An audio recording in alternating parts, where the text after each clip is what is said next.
Go. Oh.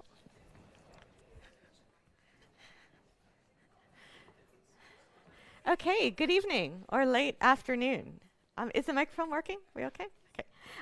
I'm happy to welcome you all here to the Institute für die Wissenschaften von Menschen. Normally there's some some more formal person, perhaps like you, to welcome everybody, but since I am welcoming everybody, for those of you who are here for the first time, this is a very special place. I'm completely biased, but it is a very special place. I've been coming here since 2004, when the late historian Toni Jutt had sent me here to work with Krzysztof Michalski. So I have a long-standing emotional attachment to the place, which would be happy to talk about for a long time, but that's not exactly our subject today. But our subject for today is also intimately wedded to the history of the Institute. It's an institute that came about originally as a meeting place for East European intellectuals and West European intellectuals during a time of an Iron Curtain. And the legacy of Nazism and Stalinism and the totalitarian infernos of the 20th century were the backdrop, and the intellectual context for, in some sense, all conversations in all different disciplines that happened and have happened. And of course, we're now facing a 21st century version of fascism and totalitarianism, or perhaps versions in the plural of fascism and totalitarianism, with continuities and discontinuities, similarities and dissimilarities, and kind of postmodern variations. But the topic maintains its urgency. I mean, I wish we were here to talk to you about something more cheerful. Jason is an incredibly fun person, and he can also speak very well about cheerful things, but the situation is what it is, so we're going to talk about fascism. So let me just take a couple minutes to introduce you to my friend Jason Stanley. For those of you who don't know him, you should all know him.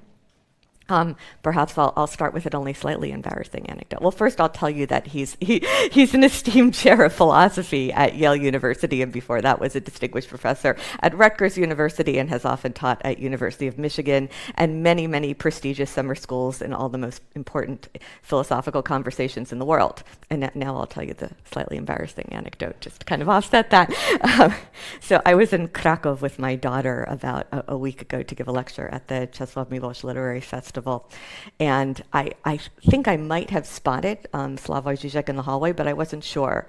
But I thought, well, maybe I'll go back and see if that's him. And if so, it would be an occasion to introduce my 10-year-old daughter to Slavoj Žižek. So I was trying to kind of coax her to go back in the literary festival with me, which of course she didn't want to do because she wanted to go play. It was already enough that she had to sit through my boring lecture. Why should she have to meet some other philosopher? And I said, no, you don't understand. This could be a philosopher who is even crazier than Jason. And she looked at me and she said, Mommy, there's no such thing as a philosopher who's crazier than Jason. So you guys are in for a treat. So let me just tell you a couple things about him to give you context, and things that other people who are more professional, who give introductions to his lectures around the world, might not tell you. He's a child of Holocaust survivors on both sides. His father was a German Jew, and his mother, who is still very much alive and lovely, is a Polish Jew. He grew up with this legacy and this history. It has kind of been in his thoughts and the context in which he's been breathing for his whole life. He also studied as a young wunderkind in Germany in the 1980s, both first as a high school student and then later as a university student of philosophy. He became famous as an analytical philosopher. And for those of you who come from philosophy, you have a sense of the big split between analytical philosophy and continental philosophy, which I should say I had always had a sense of, or intellectually I knew what it was because I work on the history of philosophy. But it wasn't until I started hanging around with Jason that I really started to absorb the kind of implications of that split, and what it means to cross it. But because he comes from analytical philosophy, it also means that Vienna is a particularly important place for him, the home of the Vienna Circle, the home of Wittgenstein. And when he and his family were first in Vienna last year, he couldn't believe that not everybody was talking about Wittgenstein all the time. Why weren't there lots of streets and buildings and monuments? Why wasn't everything about Wittgenstein? And my kids have spent a lot of time here already, and they know Vienna. And he said to my daughter, Talia, he said, Talia, do you know who Wittgenstein was? And she thought about it, and she said, I know who Frankenstein was. But we're working on Wittgenstein. From the philosophy of language and an analytical tradition of philosophy of language, which involves a very kind of rigorous, attention to consistency and proofs, with a kind of bracketing of real life, which as a historian I always find very comical, the idea that you can bracket real life. Jason once said to me while I was telling anecdotes about students I was teaching Sartre to, he said, you use your children stories about your children to illustrate philosophical points? And I said, well, of course. I mean, how do you illustrate philosophical points? And he said, well, analytical philosophers have all of these anecdotes. For instance, you make the students imagine that the brain is in a vat. I said, but the brain is never in a vat. I mean, how are you supposed to relate to the brain being in the vat when the brain is never in a vat? But from the purity of analytical philosophy, Jason started meandering over into the language of ideology and the language of propaganda, and then life started kind of, seeping in. Life has a kind of tendency to do that. It's hard to bracket life, And his book on the language of ideology and propaganda has been very important to me. It comes from also a certain tradition. I'm sure many of you have read Victor Klemper, for instance, and the language of the Third Reich, which maintains its potency. Some of the work by Mikhail Głowicki on Novomova, on this language of newspeak, Orwell. What happens to language in totalitarian conditions? And then shortly after my family and I met Jason and his family, Trump won the elections in the United States. So this was November 2016. And kind of overnight, our kitchen in New Haven, Connecticut, turned into a Soviet kitchen. So you kind of imagine like Moscow in 1983, and everyone kind of coming over, opening bottles of wine and vodka, tearing their hair out and asking, что делать?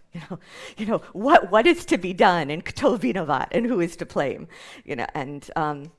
And so Jason and his kids, the four of our kids were then kind of, as they were destroying the house, we were going through pizza boxes and wine bottles, tearing out our hair, trying to figure out, what is to be done. And the book then that Jason wrote, How Fascism Works, I'm proud to say was written to a large extent in our kitchen. I mean, by Jason, but in our kitchen, surrounded by wine bottles and pizza boxes, and four children building Lego towers and tearing up the house, which is probably what kids should do, although I notice European children are so well behaved it's embarrassing. For instance, look at Anastasia's daughter, who is just quietly and unobtrusively and very politely reading a book. Very long introduction to just say that Jason's work on fascism has been both informed by a very rich and very rigorous history of analytical philosophy and the philosophy of language that is particularly tied to Vienna, to Wittgenstein and the Vienna Circle. It is also informed, by watching fascism creep into our own country, which we're living, and it is informed by the many, many conversations we've been fortunate enough to have with our friends and colleagues and interlocutors on both sides of the Atlantic, coming from all different traditions, about how to face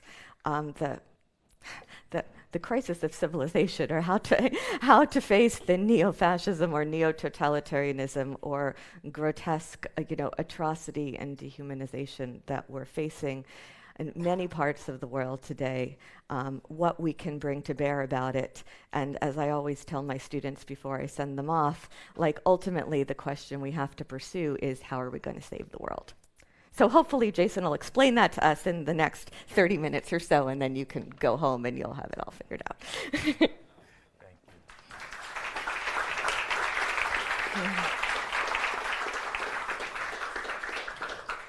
So thank you so much, Marci Shore, who's been an immense influence on me.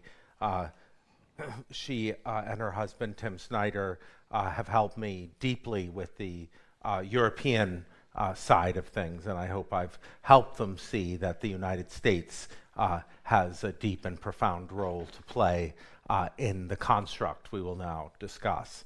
I remember jogging past their house once, and they came out with this giant volume, Who Were the Fascists?, with like chapters on each country and telling you who the fascist parties were. Here, know something, you need this. And so Marci brought over a whole reading list, a whole set of Xeroxed PDFs, printed out PDFs on the history of the Protocols of the Elders of Zion. And so people are like, wow, like you really know the genesis of the Protocols of the Elders of Zion. So it takes a village to be anti-fascist. So it might seem odd or alarming to start a presentation, to call a presentation preparing for a fascist America, particularly when we're faced with such a clear example of classical fascism, an imperial in facing Europe today, an authoritarian, macho, patriarchal leader forging an ethno-nationalist, imperialist war on the grounds of national humiliation and anti-LGBT ideology. I'm speaking, of course, of Vladimir Putin's genocidal war in Ukraine. But if we recognize what I think we must recognize, oh, my son is calling me. If we see what we must recognize, if we recognize, all right, what we must recognize that Vladimir Putin views himself as a kind of leader of a global fascist movement, then we can see that it's necessary to understand the form and structure of this movement. I'll take the call. Okay, you take the call. Talk to Alen. I hope he's alive. Yeah, I am here with my 7-year-old and 11-year-old alone. So if we recognize so I think the structure is this that we face. That I think this is Putin. Putin is not seeking world domination for Russia. Rather, he sees himself as a kind of global leader of a kind of fascist internationale circa late 1920s, early 1930s, where he sees himself as a sort of standard bearer for wronged ethno-nationalist movements that once had greater territory and have been humiliated by a global liberal order. So if you see that structure and you see Russia's deep involvement in the global far right, including obviously, as I don't need to tell Europeans here, then you can see that we should be talking about a contemporary global fascist internationale. Now, before I move to discuss my topic of the day, which is the United States, I want to pause to start to discuss some theoretical issues about the use of the term fascism today, rather than, say, right-wing populism.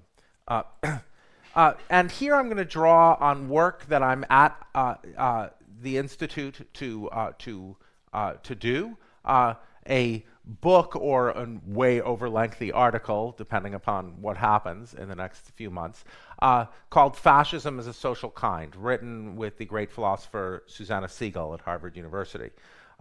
So our project has been to, in the face of the global far right, to resuscitate the concept of fascism, to take the concept of fascism and argue that it is a concept that structures social reality in the way we need, that we need to think with the concept of fascism.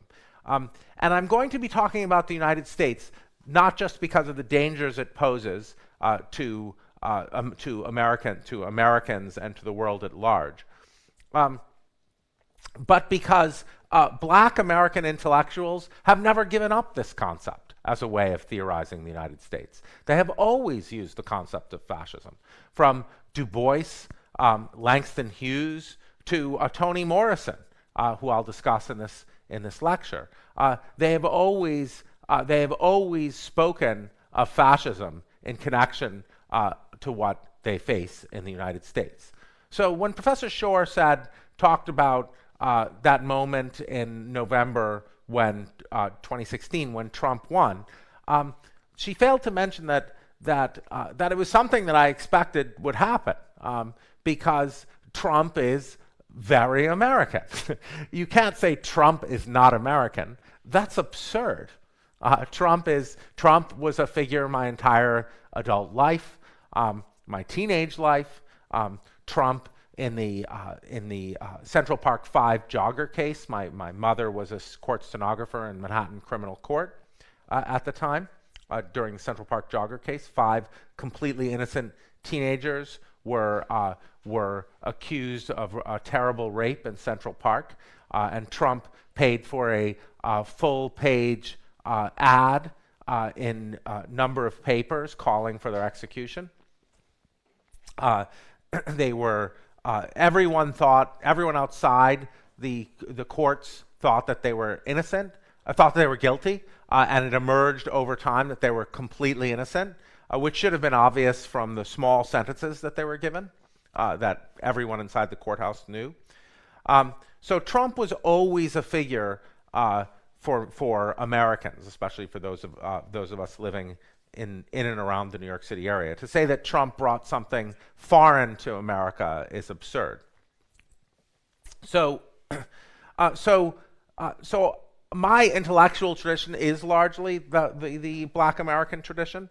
Although, when my older son was 8, he once said, Hannah Arendt is Harry Potter for grown-ups. So that too is my intellectual tradition.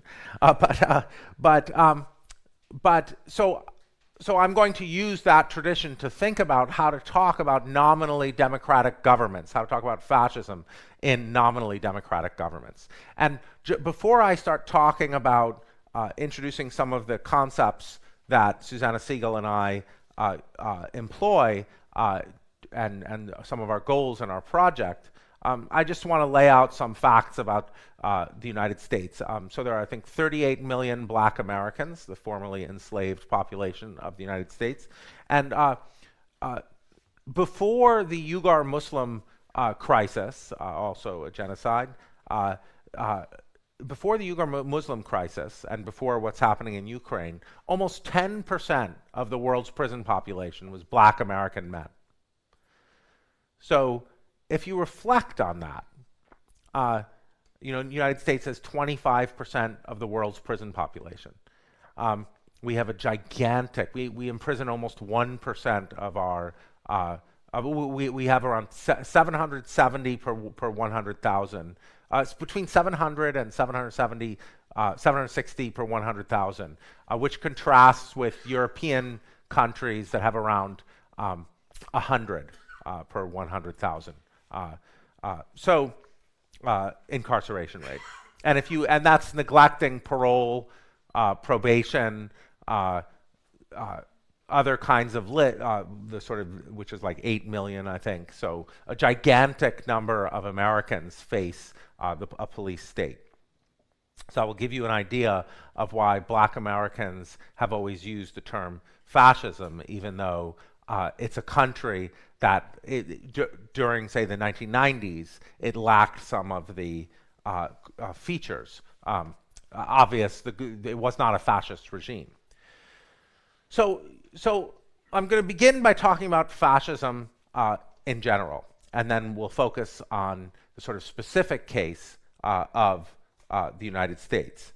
And then I want to talk a little, because this lecture was more radical a few years ago. Now I think it's much less radical. People are much more prepared to have this conversation, to have a conversation that much of the Black American intellectual tradition wanted the world to have for a long time, and I wanted to think with you about what the way forward might be, what Europe can do, and what Europe's attitude should be. So So you might think that a concept like fascism is historically located, that it reflects social structures local to its origins. And there's and it's true that we think of fascism, that it's natural to think of fascism as located in Italy and Germany, and in a certain time in the 20th century. But we take in Susanna Siegel and my project, we take inspiration from Leopold Senghor's famous paper, The African Road to Socialism, Attempt at a Definition, where he faces this charge with the concept of socialism. He says, you might think that socialism only makes sense with Europe's particular background. How can we talk about African socialism? Senghor argues, I think, probably wrongly, but I'm not a scholar of that part of Africa. Senegal, but so he argues that Africa, well, he claims it about Africa generally. So that Africa didn't have a class system, and so since it didn't have a class system, it didn't have the same historical background as Europe, and so you couldn't apply some of the Marxist concepts. So you might think you couldn't apply the Marxist concepts, but he said, no, we still should be talking about what socialism would look like in Africa, even though we don't have the same causes, even though the structural causes are different. And he argues that dialectical materialism is born of history and geography. It was born in 19th century and Western Europe and is inapplicable to Africa. But he thinks that there's some concept of socialism that is important to characterize and has the kind of world generality that makes it applicable to Africa. So it's kind of a similar project that I think we need to do when facing the global far right today. There's a concept of fascism we need to think with. So you might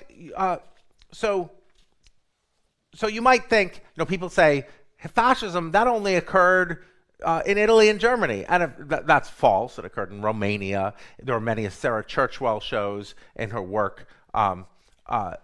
Behold America, about the interwar period in the United States. There were many fascist movement groups in the United States.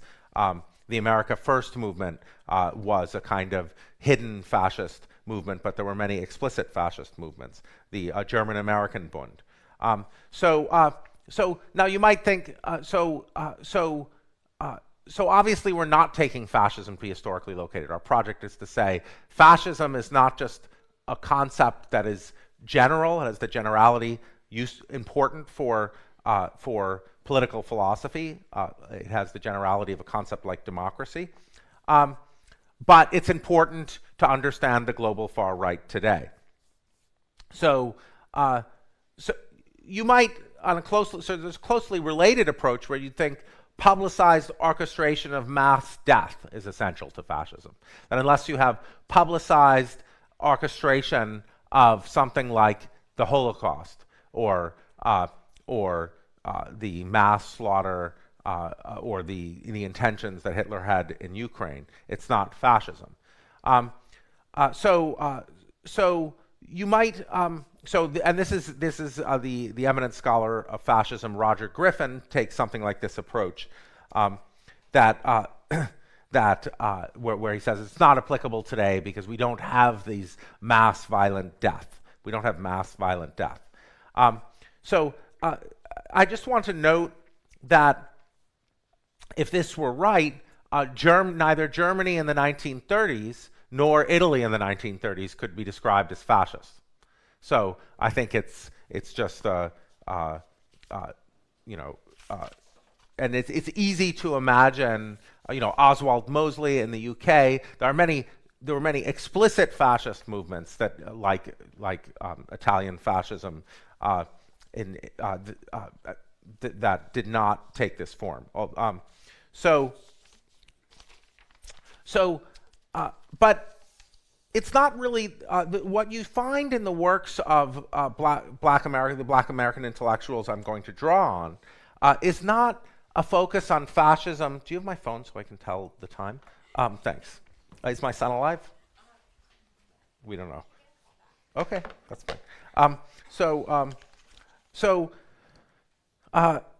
He doesn't know how to use a phone for things like emergencies. It's more like, hey, I want to talk to Daddy, so I'm not so worried. So what you find in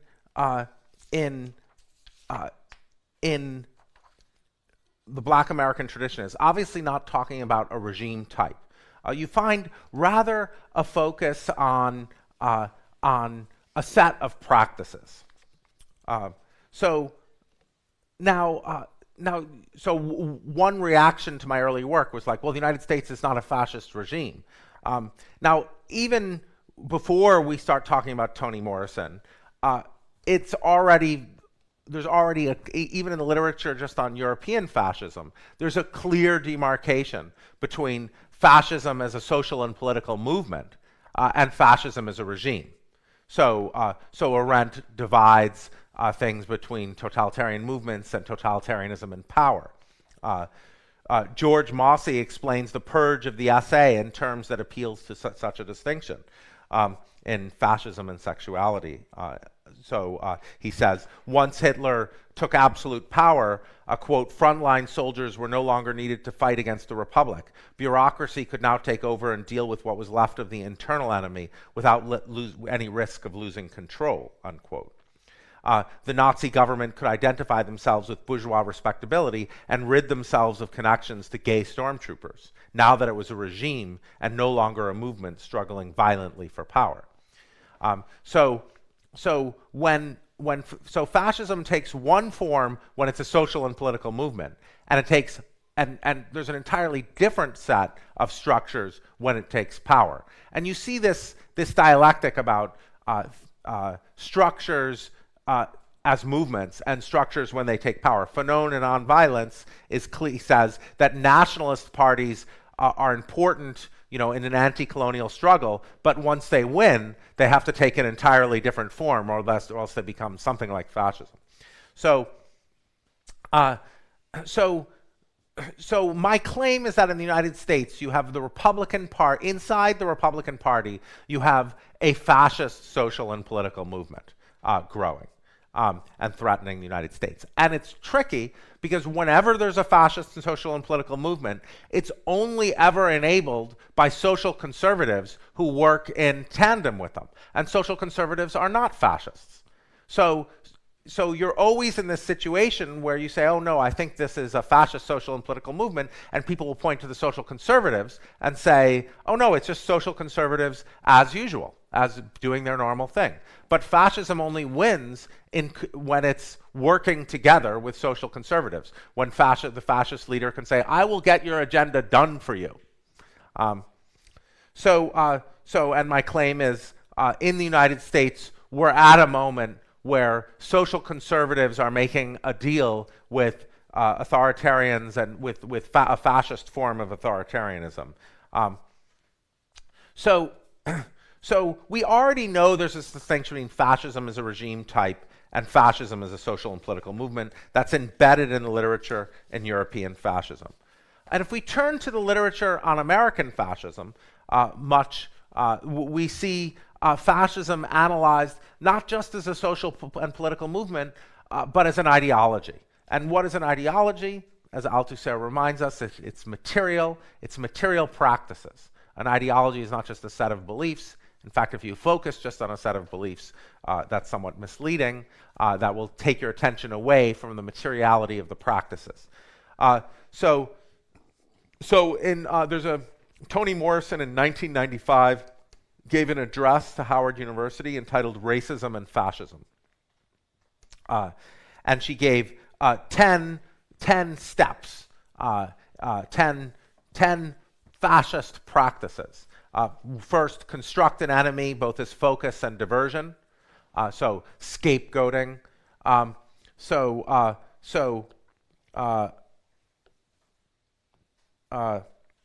so so we see that across the world with a focus, say, on trans women now, right?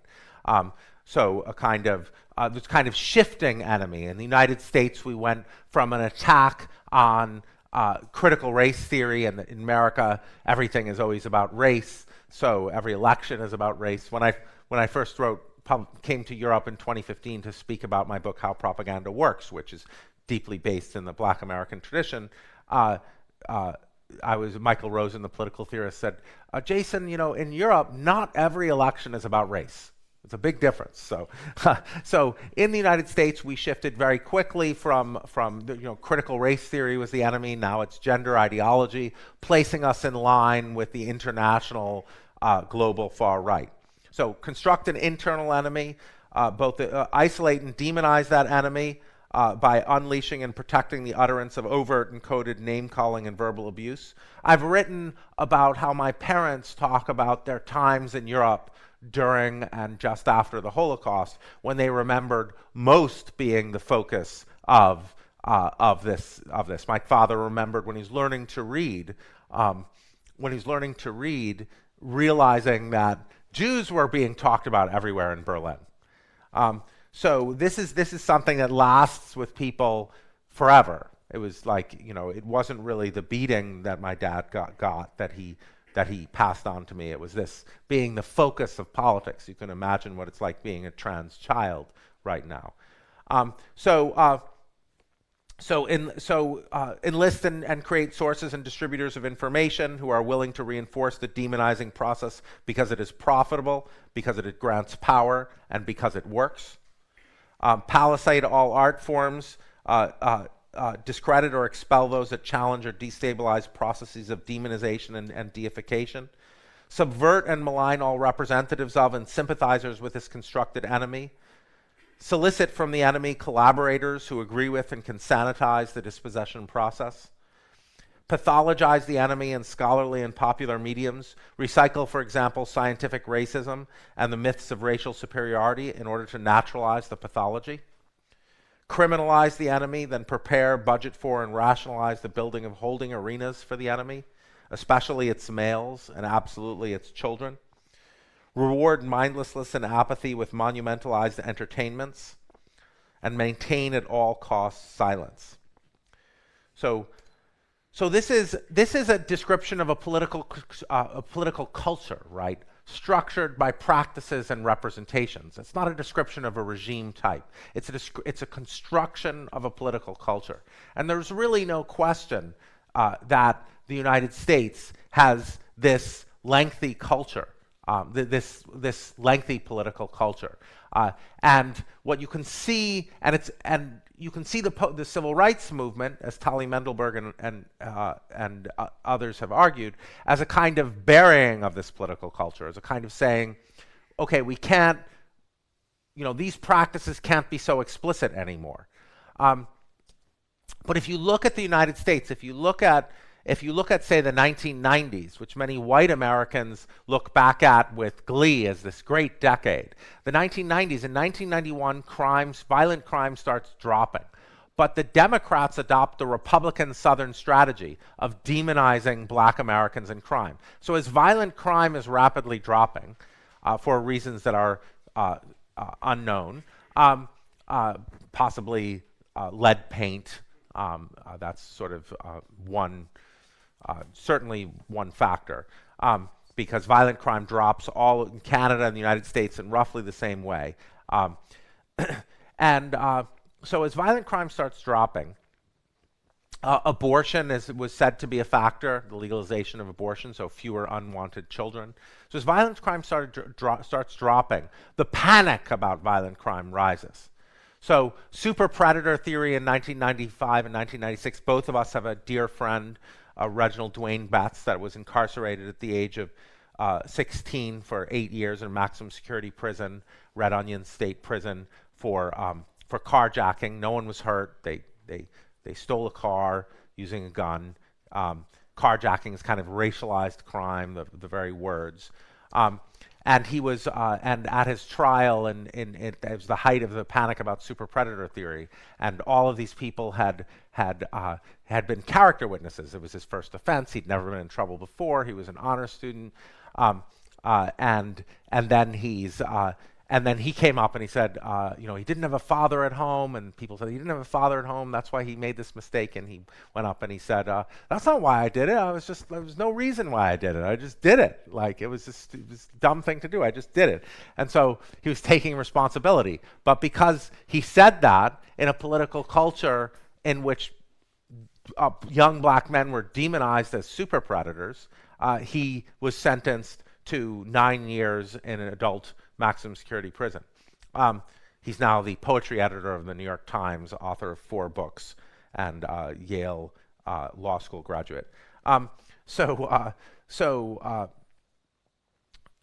this, and you can see in the super predator literature, they start with saying violent crime has been dropping, but so anyway, I won't go into a lecture on super predator theory. That's a different topic. That's a related but different topic. So in the 90s, when both parties joined the vilification and demonization of black Americans, so 42 states adopted laws charging juveniles as adults on the assumption that super predators can never be rehabilitated.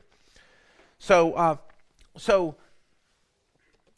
let me say, I'm going to say a few words about why fascism as a concept is important to think with, and not some of these alternatives like authoritarianism, like right-wing populism, just because I find that's often in people's minds. Let's begin with authoritarianism. Well, fascism is a species of authoritarianism, but authoritarianism is not fascism. You can have fascism is based around a politics of the will. It's based around an emotional, anti-reason, anti-intellectual politics. You can have rationalist forms of authoritarianism. Mao's Great Leap Forward. Communist forms of authoritarianism are rationalist forms of authoritarianism. Fascist forms of authoritarianism look to a mythic past. They seek to bring back a mythic past. Communist forms of authoritarianism tell you about a utopian future that must be sacrificed, that pure rationality will help us sacrifice for. Fascist forms of authoritarianism look back to a patriarchal mythic past where men were men. Communist forms of authoritarianism claim universal ideals of equality. They claim to represent, often, of course, hypocritically, or almost invariably, except maybe in India or something. Well, that is an authoritarianism. That's communist democracy. But communist authoritarianism hypocritically claims ideals of equality and feminist equality and racial equality. Fascist forms of authoritarianism are harshly anti-feminist. We can see the attack on abortion, and people are like, oh well, the Nazis countenanced abortion, but the Nazis viewed abortion as murder. They viewed abortion as murder. They were just fine with murdering non-Aryans. Abortion for Aryan mothers was strictly forbidden, and enormous penalties faced doctors who provided them. So the view that abortion is murder, the view that women's bodies are under government control, women's bodies are for the delivery of babies, that is common to fascist ideology. It's not part of a communist authoritarian system. The communist authoritarianism is a very different structure. It looks to a utopian future, not a mythic past. The role of patriarchy plays a very different role. What about ethno-nationalism? What about fascism? Why not say it's ethno-nationalism? Well, it's not ethno-nationalism because even ethno-nationalist movements are key to anti-colonialist movements. So now it is true that Marcus Garvey described himself as as a fascist. He said, "We're the real fascists." I think he was mistaken. I mean, he was not thinking about what fascism was. I think this was in the 1930s when Garvey described himself. He was a black American who's a black nationalist. So black nationalism is not fascism because it's a movement of a less powerful group seeking to defend itself from a dominant group. Fascism is an ethno-nationalism of the dominant group. So ethno-nationalism won't... Now, of course, what you find across the world, especially in India, India is a very clear example of this, where the fascists will claim that they're anti-colonialists. So the BJP will say, oh, well, it was just, we only have gay people in India.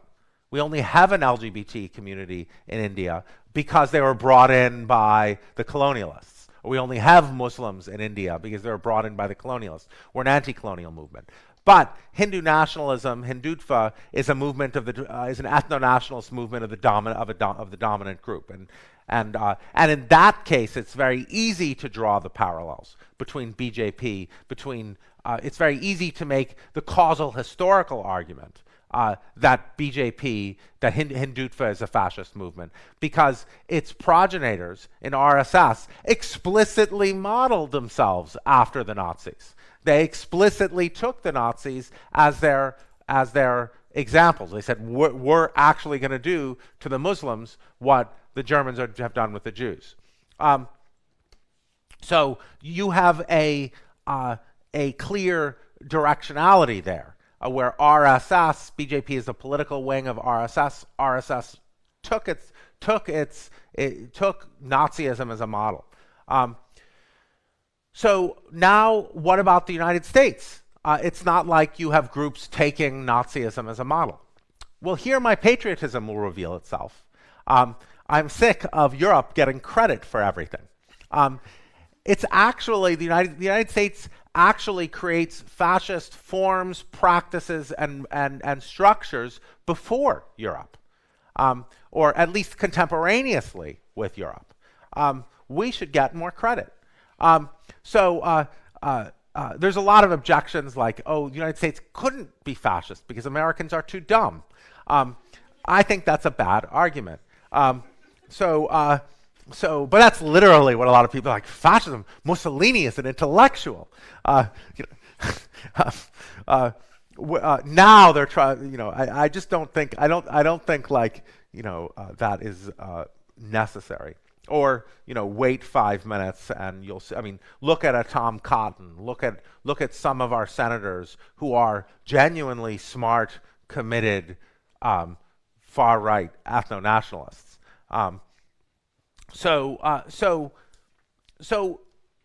BJP, you can argue for the fascism label because RSS, its militarized wing, explicitly adopted that. It's clear that the influence is there, the causal influence. But in the case of the United States, the causal influence is the reverse. As Timothy Snyder has documented in Black Earth, Holocaustist History and Warning, Hitler took the antebellum South as a model for what he wanted to do to Ukraine. He wanted to enslave the Ukrainian population. And it was a principal goal of World War II, which is why Snyder is the message he's bringing to Germany at the moment. He wanted to enslave Ukrainians and have Germans have large plantations. Now, I'm not saying the antebellum South is fascist. I think fascism has a universal applicability, but it doesn't go backwards in time. It's an anti-democratic form that arises at around the same time communism arises, in opposition to it, in conceptual opposition to it.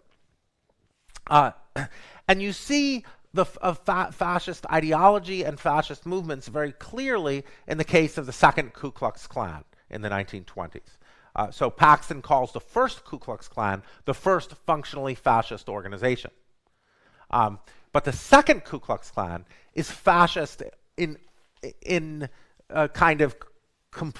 its complete ideology and practice. I mean, obviously, it's a large, violent militia terrorizing minorities. But the second Ku Klux Klan's ideology was very much Jews, communist Jews are coming to the South to create things like labor movement, like labor unions. As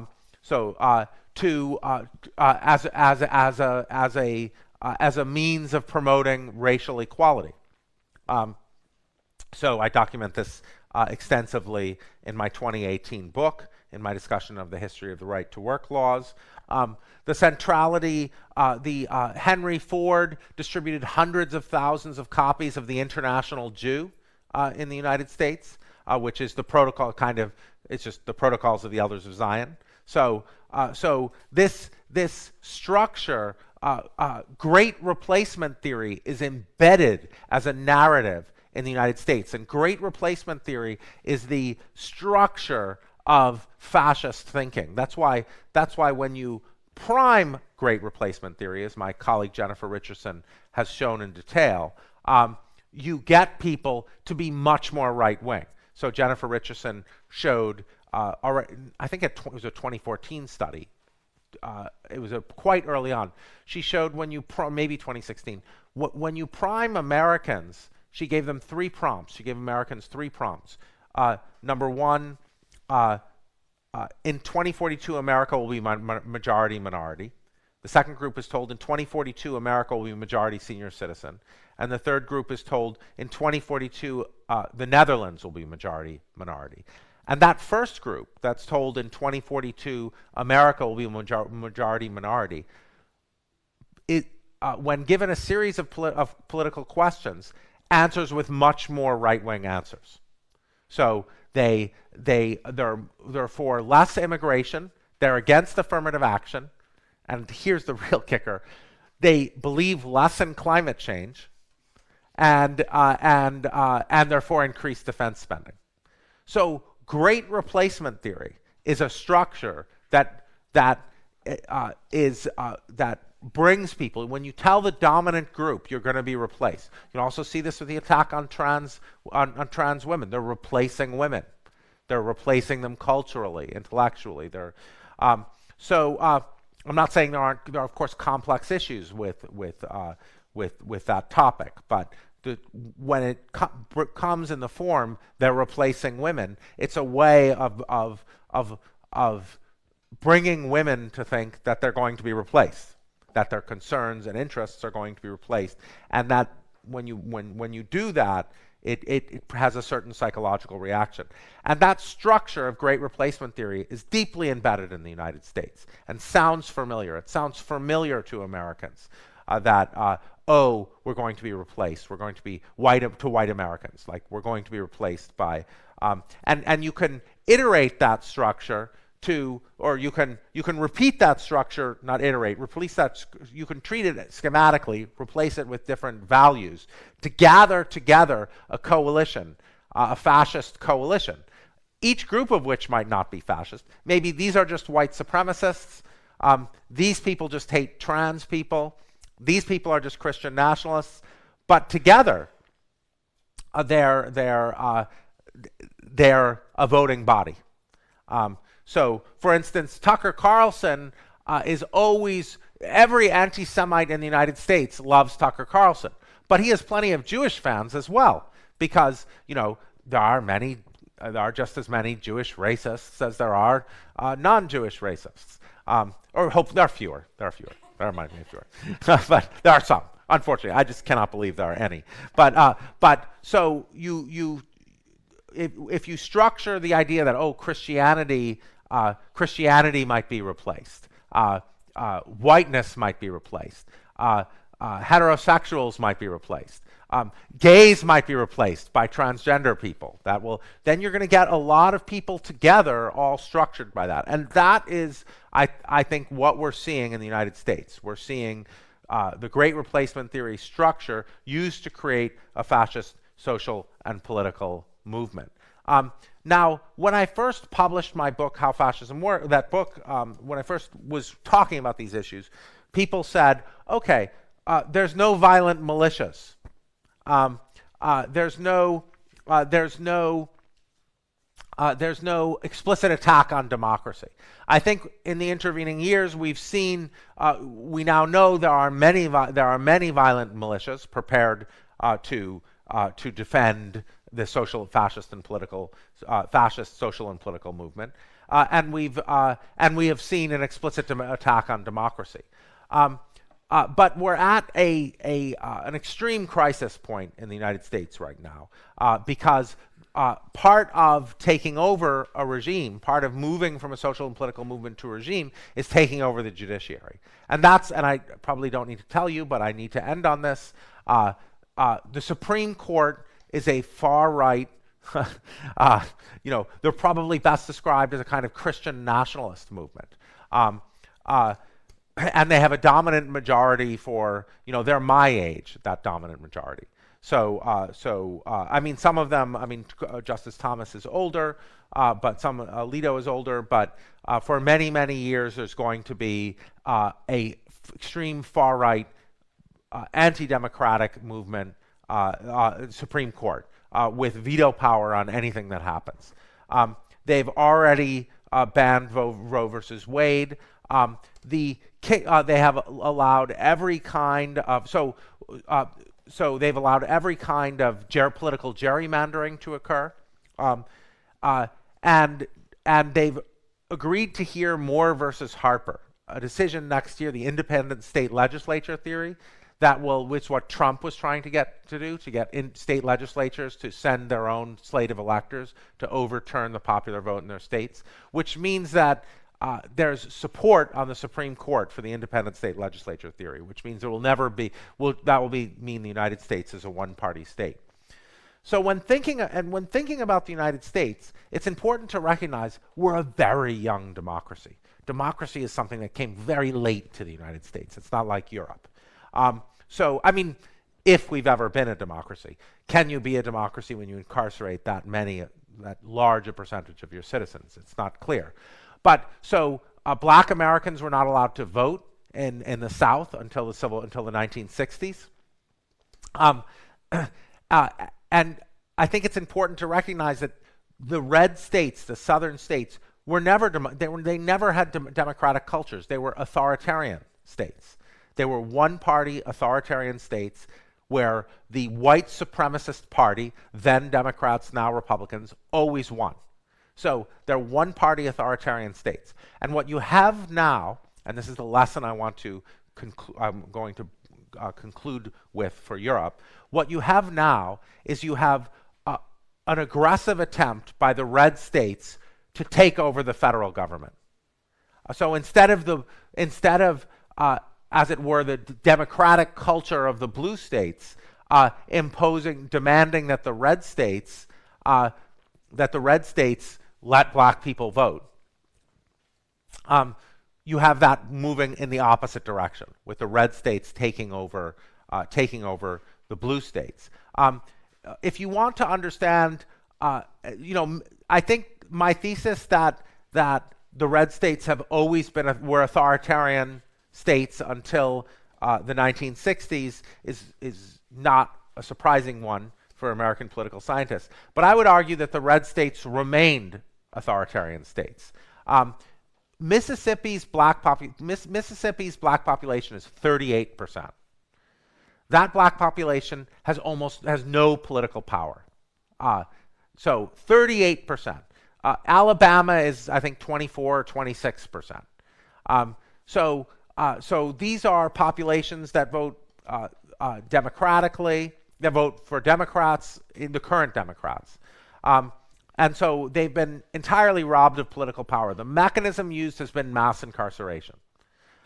Florida has 1 million. Florida still has felon disenfranchisement. There's 1 million citizens of Florida, former felons, people who were incarcerated and no longer are, who cannot vote. The people of Florida voted by a large majority to give them the vote, and DeSantis said, used the legislature to say that, well, they can only get the vote if they pay their court fees and incarceration back. So that's a gigantic amount, and nobody knows what that sum is. So that means essentially those 1 million people cannot vote. So those are political cultures that are authoritarian, and what we have is those political cultures taking over. And with the Supreme Court set as it is, it's hard to see how we can stop it. So what does that mean for those people who are not in the United States? Well, I think Europe faces fascism from the east, and now Europe might face another version of fascism in the form of the United States. What we learn from the United States case is that when you allow states, with authoritarian states inside, this is what's happened in the United States. Wisconsin became authoritarian then. They destroyed labor unions, which tilts people right. When you destroy labor unions, it increases racism. You can see the Supreme Court's decision to allow guns to flood the United States. So they ruled that New York City's law that prevents you concealed carry for people without a special reason. So now you can just get a permit and bring your weapon on the subway after a night on the town. So what's going to result is a sharp increase in crime. When you have a sharp increase in violent crime, you're going to have a desire for law and order, for a law and order government. So this is a point familiar from Arendt, but you see it in the United States very clearly. You make the situation worse. You make it more desperate, and then people want a more macho authoritarian government. So Wisconsin, which is always a purple state, mixed between Democrats and Republicans, the gerrymandering means that it's always going to be a supermajority of Republicans. When a Democrat won the office of governor, the supermajority just changed the rules so the governor didn't have any power. So, and we just let that happen. In the state of North Carolina, same thing.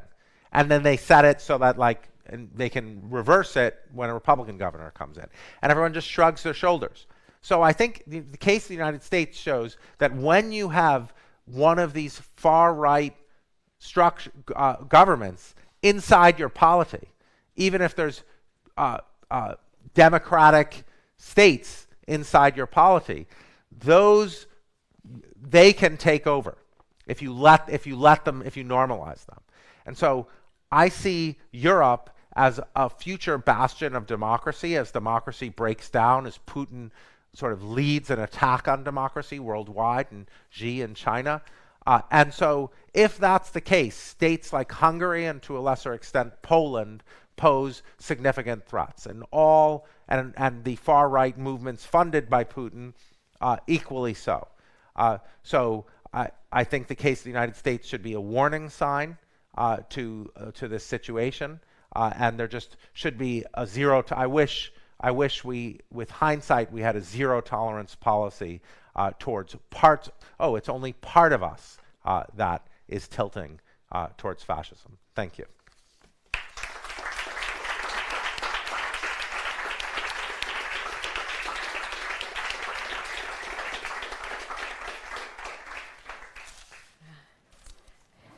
Okay, thank you. I'm just going to make a couple quick comments and maybe ask Jason to clarify a couple things, and then we will open it up. I'm going to just jump in here in my role as cultural mediator between Europe and America and make sure for all the non-Americans that you know the reference that red states mean Republican-dominated, blue states mean Democrat-dominated, and gerrymandering, which is an untranslatable word as far as I know. I don't know it in any other language that I speak besides English. It's a very American practice by which the state governments can fool around with how the boundaries of districts are drawn so as to increase the likelihood that their party will win the congressional vote in a certain district. And that's something that technology has, I think, radically made more dramatic, because in order to effectively move boundaries, so as to kind of draw the boundaries in such a way so that you make sure you have the majority in a certain locality, when you're able technically to figure out exactly who is voting where, you can do that to a much more extreme extent. I think when we were kids, pre-internet, the technology wasn't available to be quite so scientific about it. And now it is. And now you can figure out exactly where the votes are coming You've got to give credit to Orban in Hungary, who also extensively gerrymandered.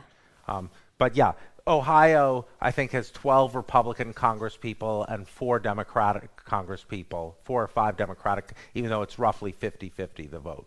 Right. So that's done with gerrymandering. You have just a congressional district that just snakes around like that and like cuts off like the houses on one side from the houses on the other side to so the Democratic, so the black Mississippi, Benny Thompson, the black Mississippi congressman, will win 80% because they'll just put all the black voters in one district, and then the Republicans will win 52% or 54%.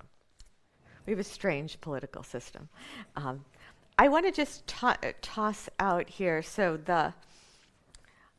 I am, as most of you may know, I'm an American. I'm American, but my intellectual life has not been focused on America. I work on Eastern Europe. And I hadn't really been paying a lot of attention to America before we had this fascist takeover in 2016, which kind of shook me into paying attention to America. And at that point, the relationship between the part of the world that I knew and the part of the world I was from became, I think, a topic in all of our conversations among myself, my husband, Jason, his wife, our friends, people gathering in our kitchen to tear their hair out and ask what is to be done, was trying to understand what some of these relationships were. For instance, how we sent, these were things I knew, but I hadn't been shaken into looking at. America sent racially segregated troops to fight the Nazis. What do you do with that information? We had miscegenation laws in place. Multiple states until 1967. Interracial marriage was actually illegal, in multiple states in the South until 1967.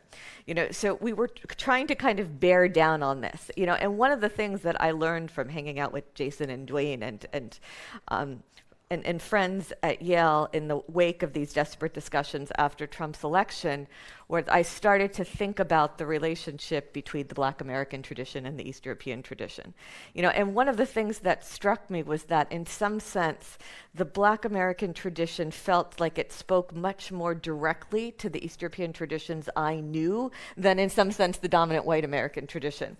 And there are kind of 2 aspects to this that I want to throw out and ask Jason to comment on, and then maybe this will open it up for discussion.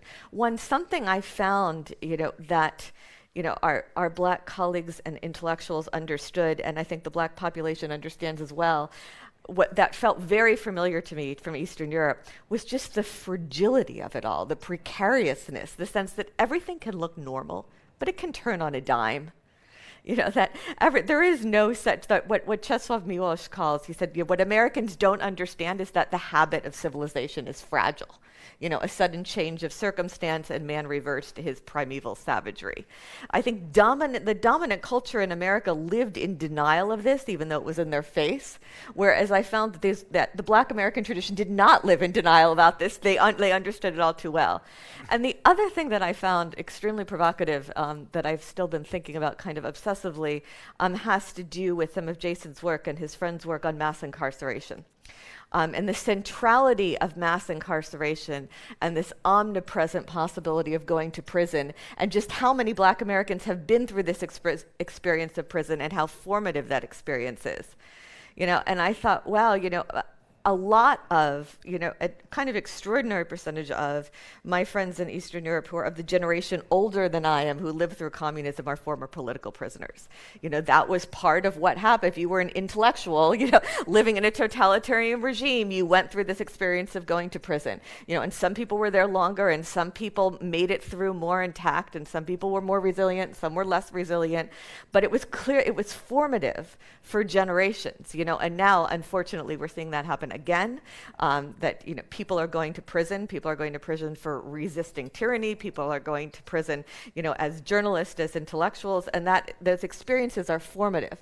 And so, of course, there are different ways of ending up in prison and different kinds of prisons, but the centrality of prison to intellectual thought struck me as also a kind of provocative conversation to have. I'll let Jason jump in.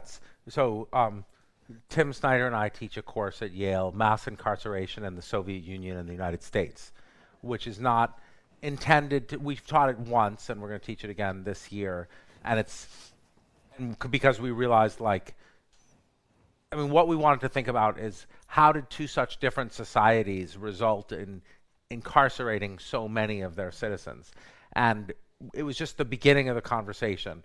Like half the students were Americans who loved Angela Davis, and the other half the students, they're almost all Americans, but half the students were interested in American mass incarceration, for whom Angela Davis, as she is for me, is a great hero and model and intellectual idol. And the other half were people who were like, well, Angela Davis was a communist, and so it was a very rich. It was a very rich discussion, and you face this. One of the complex issues you face is this notion of a political prisoner, because one of the ways in which American mass incarceration works is a lot of the people, it's harder to view the mass incarceration. It's of course it's not. This becomes an extremely tricky thing because people will say, oh, in America, it's crime, not politics. So then that becomes very tricky. A lot of the crime that happens is crime done from economic necessity, is around the drug trade, the very violent drug trade. People try to make a distinction between drug dealers and violent criminals, but in fact, the drug trade is responsible for a lot of the violent crime. And if you're in the drug trade, you're going to be. So there are these tricky issues where you have. It's very clear from an American perspective the intense injustice of incarcerating political prisoners. In the United States, what we have, before I talk about that difference, one thing that emerged as a similarity, we had our TA, Clyde Mikla, had just gotten out of 28 years in prison, and he one of the similarities was this notion of inside and outside. The Black Americans who had been in prison said, what's going on in the ghetto and what's going on in prison are very similar. We're over-policed by this massive amount of, by this massive militarized police force, and they harass us constantly. And that's in prison. In prison is just a more intense version of that. And you heard that from Soviet dissidents, that there was like the big world. I forget exactly the vocabulary they used. The big world and the small world. It was exactly the same. So that was a similarity. The dissimilarity was, which is highly and heavily politicized among racists in America and also the political right. It's like, oh, well, those are political prisoners. In America, it's just this mass, they're just criminals. But in fact, so it's hard to bring the straight concept of political prisoner when you grow up in a ghetto, even in our city in Connecticut. The COVID, there's a section of the city, the vast majority of the African American population lives in the Dixwell neighborhood. COVID was worst by far in that neighborhood, so much so that our kids would call it the COVID neighborhood because that was like the worst. So you see this structure getting repeated, but it's different from the explicit political prisoner. I think when you look at the literature, I think people start in America. Black Americans who might end up in prison start to see police as an occupying force, and they start to see crime as kind of a political act against an occupying force, but it's often crime against their own communities. So and of course, like Dwayne Betts would say, you know, Jason, people have to take responsibility. So it's hard to theorize, but you have staggering incarceration rates. So I mean, you know, we had Anya Muller, your student, speak to us, who had written a book on Polish women incarcerated during the height of the Gulag in Poland, late 40s, early 50s, and she said the incarceration rates were 1/3 to 1/4 at the height of the Gulag, is what they are in the United States now. So how do you theorize the political prisoner, non-political prisoner distinction? It's highly politicized. You don't get to say you're a political prisoner in the United States. There was, by the way, I moderated a conversation on that topic between Dwayne Betts, our friend who Jason has been talking about, who is a poet and an attorney and spent these 8 years in prison, and Irena Grudzinska-Gross, who's been involved with this institute for 40 years now, who was a political prisoner in communist Poland in 1968, I think 1969, when she was one of the student leaders of the demonstrations, you know, precisely kind of on this topic. And it was published in Eurozine, an edited version of the transcript, and I will ask my colleagues who deal with media here to post it tomorrow if you're interested. Let me now open it up for questions.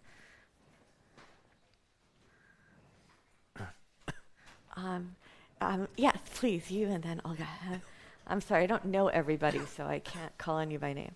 Yeah, hello. My name is Gregor Flog. I'm a philosopher. I've also studied propaganda and some things related. I just want to initially start with confirming what Jason said about independent state legislature theory. I'm not sure if you saw it on Twitter, but Tom Hartman wrote a very long, like 50-part thread where he was outlining. You saw it. Okay, good. Yeah. So yeah, there's that. But I want to pick off about your comment about a very young democracy, if we have ever been a democracy. So I'd actually like to make a couple of arguments for why the United States is actually not a democracy based on the evidence. So there is, for instance, I took a screenshot, the Warren Buffett comment from 2006. Warren Buffett, billionaire investor. Oops, sorry. There is a class warfare, all right, but it's my class, the rich class, that's making war, and we are winning. So basically, testimonial evidence for the 1% winning the class war. That was published in the New York Times. Then there is the Gallens and Page study from Princeton, testing theories of American politics. Right. Also, just one short sentence. The preferences of the average Americans appear to have only a minuscule, near zero, statistically non-significant impact upon public policy. So, and then there's also a Jimmy Carter quote from 2015, also during the Obama administration, saying or comparing the United States as an, quote, oligarchy with unlimited political bribery. So we can build some pretty good deductive arguments from there. Also, third general premise, US still being an empire. And all of these three items are irreconcilable with democracy. Those can be the general premises. Then the respective premises too are the United States is those three things, and as the conclusions of these deductive arguments with true premises we then get, therefore the United States cannot possibly be a democracy. Also, I'd say each of those arguments would be sufficient for the conclusion in their entirety. They seem to be overwhelming. Yeah, I mean, you know, I don't disagree with you because my 2015 book. What is your name? My 2015 book, How Propaganda Works, is focused on the hypocritical use of democracy, and I mean, at the time I was focused on things like the Gillens and Page study that shows that the policy preferences enacted by the United States Congress are in line with the desires of the wealthiest X% and almost diametrically, many majority policies, like take the majority of Americans favor are against overturning Roe versus Wade. We just saw this. Climate change on a range of different issues, the policy preferences of Americans are not respected, and Gillens and Page show this has been the case for decades.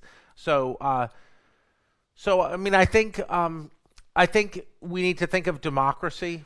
I remember when Clyde Meeklick came to my house and asked my older son, so what do you think of communism? And he said, well, it's kind of like democracy. It's great in theory, but nobody's ever tried it in practice. So I think democracy, there's no democracy anywhere. There's almost no pure democratic state. We have to think of it as a continuum. The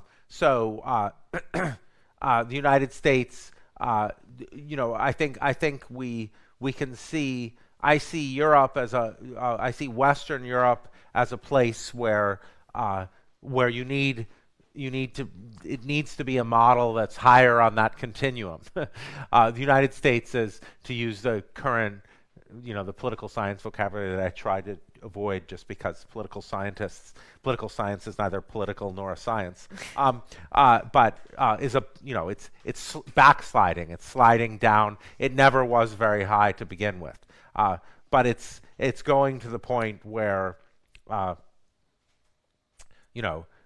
I mean, you can think of the most absurd cases as thank you for coming. Oh, we're coming back. Okay. Because, very well. We got to do that with our kids. So yeah. I mean, I agree with you. I mean, I think that none of this justifies what's happening. I think what you had earlier was an oligarchy under the model of a democracy, and one of the reasons that Trump was able to be so successful is he spoke many truths about that. Like, I first realized Trump had a good shot at winning in the first Republican debate, when the first question he was asked was, why are you a Republican? You donated $25,000 to Hillary Clinton. You donated to Democrats. He said, I donated to half the 3/4 of the people on the stage. I donated to Hillary Clinton so she'd come to my wedding, which she did. That's what I'm here. Like, this system is broken. And I was like, he's going to win. So that, one of the puzzling things I found is that all authoritarian campaigns, like Putin's 2011 campaign, are anti-corruption campaigns. And Trump, of all people, ran an anti-corruption campaign. So you're absolutely right. The United States has been a kind of corrupt oligarchy. After the financial crisis, the Obama administration, precisely no one went to prison. Actually, one person did go to prison, which was I don't really want to talk about it because it's someone I know, but it was like a black person I knew who in college who went, was like one of the only people but no one went to prison over the financial crisis. So Democrats and Republicans have conspired to make it rife for a charge of corruption, which could either lead to cleaning it up, or at least this person is openly corrupt. At least he's our corrupt guy. Olga. My question is, if the patriarchal past is so important for fascism as a political and social movement, as political culture, is the feminism the most important response to this, to fascism? And if so, do you see this feminist movement and how this movement coexists with anti-racist and other movements important in these fights as well? Yes. So the brief answer is yes.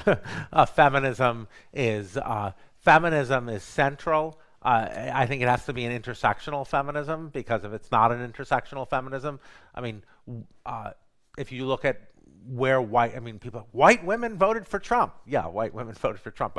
White feminists have been in the United States, on the side of lynching.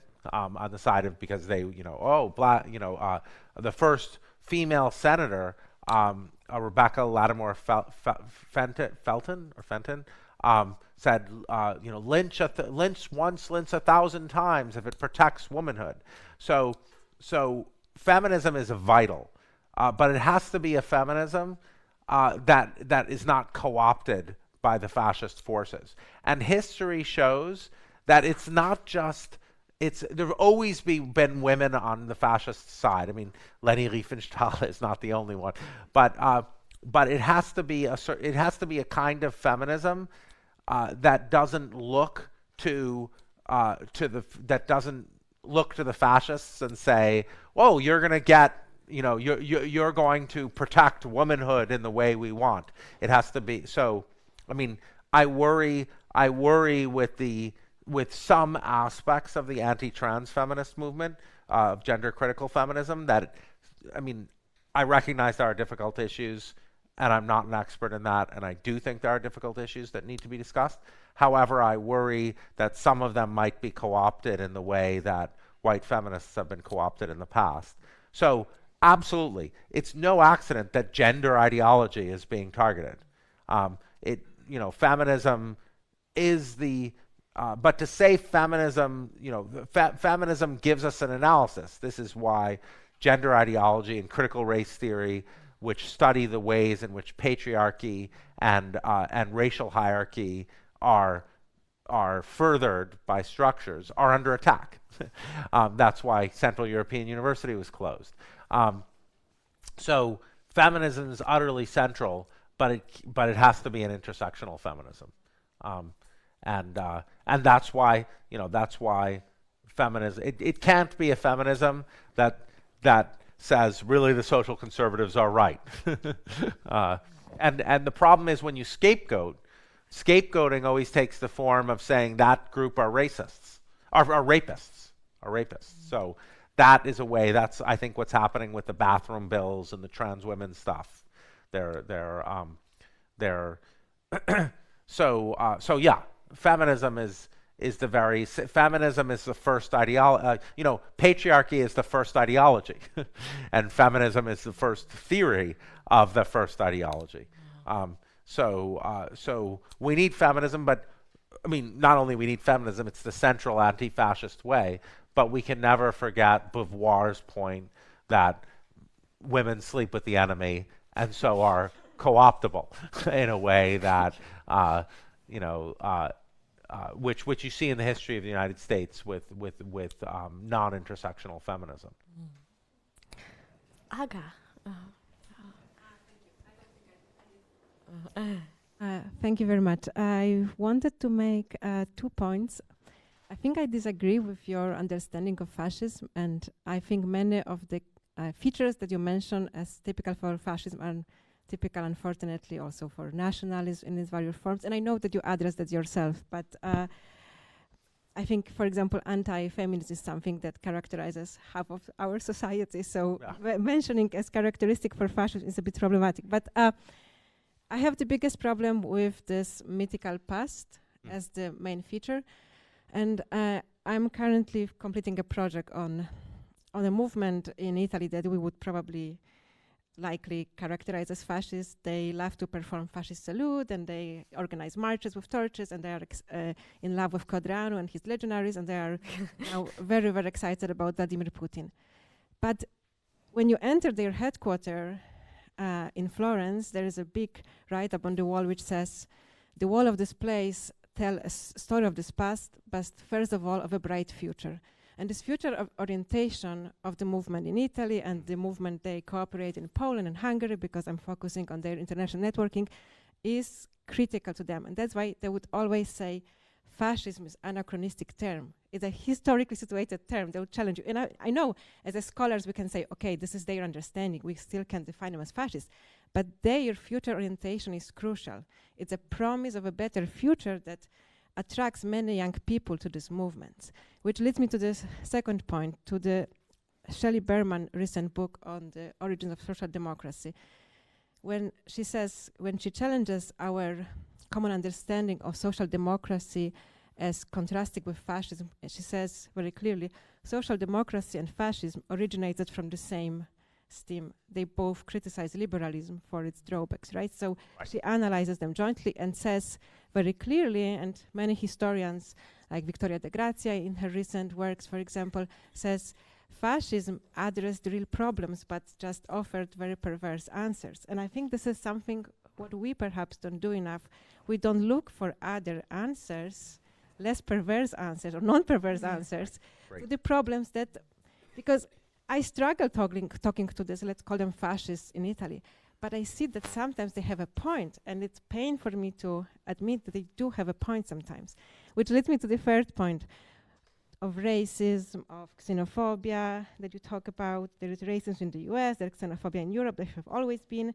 Ku Klux Klan has not only been anti-Semitic, was deeply Catholic at the time, so these targets differ in times, right? But there have always been discrimination. The question is why in certain historical moments it comes to the fore.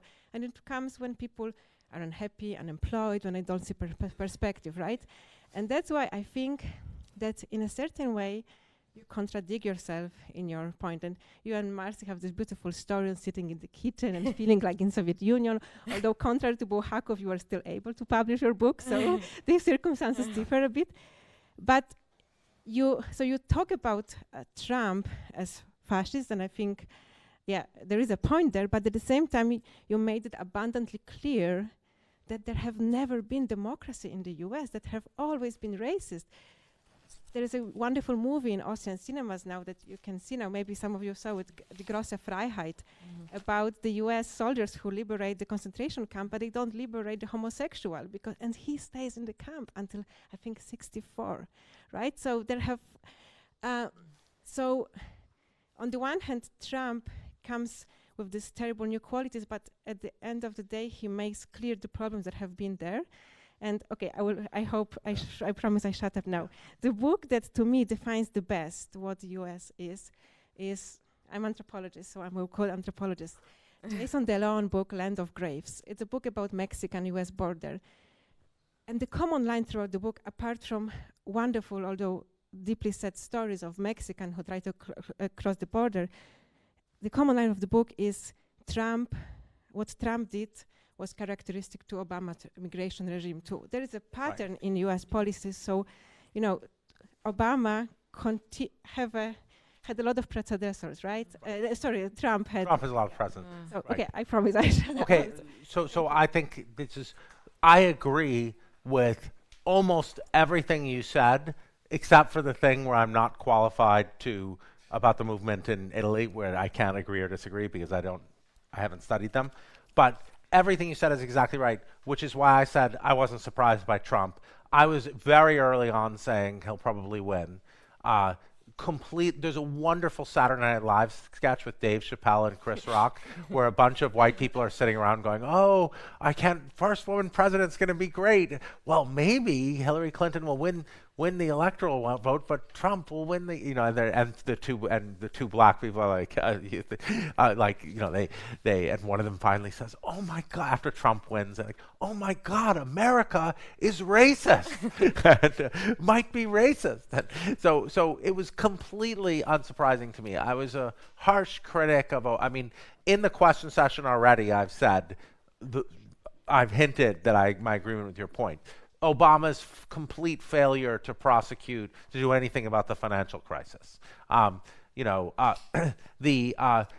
gap, the racial wealth gap between black and white Americans grew under Obama. It grew massively under Obama. This idea, the massive privatization, the charter school movement, the privatization of schools was pushed by Obama.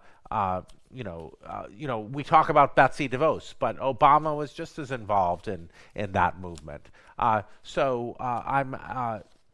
United States was an oligarchy, and Trump said many true things, like when Trump, his comment at the Republican primary.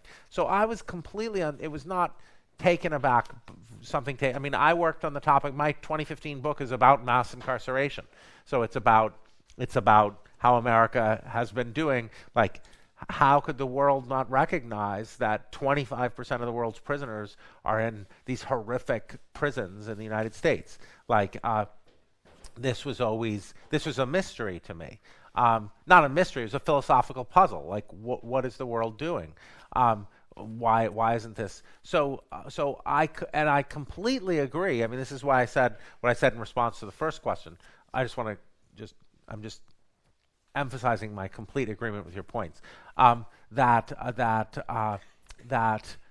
fascism arises in response to real problems, and social democracy arises in response to those problems as well.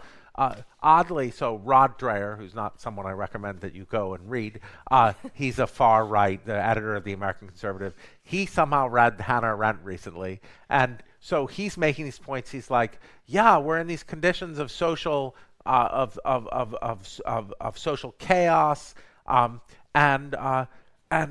as Hannah Arendt tells us, we might become communists. We should instead vote for a Viktor Orban.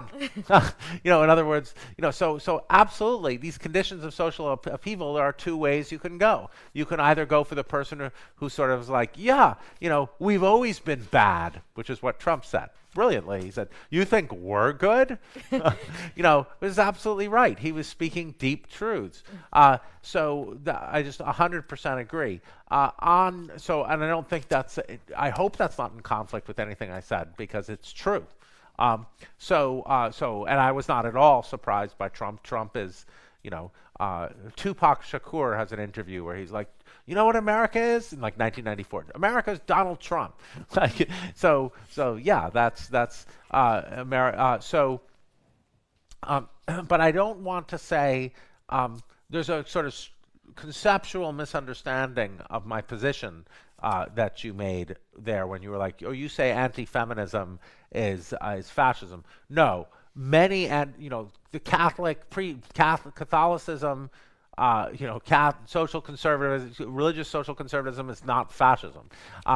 It's just that fascism rather says, we will deliver for you your anti-feminist agenda. There's a fascist coalition made up of anti-Semites, racists, anti-feminists, anti-labor union. That's how you get big business in. I mean, Peter Thiel is gay. Peter Thiel is LGBT, but he's financing anti-LGBT politicians because he figures homophobia is just a scapegoating mechanism. He's a big fan of Girard. He appears at Girard conferences. So he's just like, I'm going to use homophobes to elect politicians who will then cut my taxes. Who cares? I mean, so what? Like, homophobes are rubes. They're going to impoverish themselves. So I think of fascism as this structural. First of all, I don't think of it. I don't like Toni Morrison. I don't, and like the Black American tradition, which isn't focused on particular leaders. Europeans focus obsessively on these leaders because that's how European. But when you think of the way Black American intellectuals think, they're not thinking about certain leaders. They're thinking of certain practices and how they go together. And that's how I'm thinking of it. And patriarchy is central to that practice. Patriarchy is how, for instance, you're getting a multiracial far right now in the United States, because you're drawing in because men of every color are patriarchal. So yes. So I think we need to think of fascism as a practice, not as a person. Not as we need to stop talking about fascist people who are fascist or regimes that are fascist. We need to think of fascism as a practice, and we need to think of it like oligarchy and like democracy. It's something that exists in greater to lesser degree as a culture. And it's a set of practices, and then we can think of a fascist constellation that essentially centralizes patriarchy, but is not limited to it. Now, on the directionality point, that would be an objection. That is something that would hurt me. I mean, I think as Jeffrey Herf points out, he coins the term reactionary modernism. So, I mean, notice Trump was really into rockets and getting to Mars. So it's not like this is like, we're going to go back to like the Stone Age. No, he was like hugely into like, we're going to pay to get to Mars, and we're going to, you know, lots of pictures of him at Cape Canaveral. So it's this future that, it's a future that realizes this vision of the past that never was. So it's a reactionary modernism.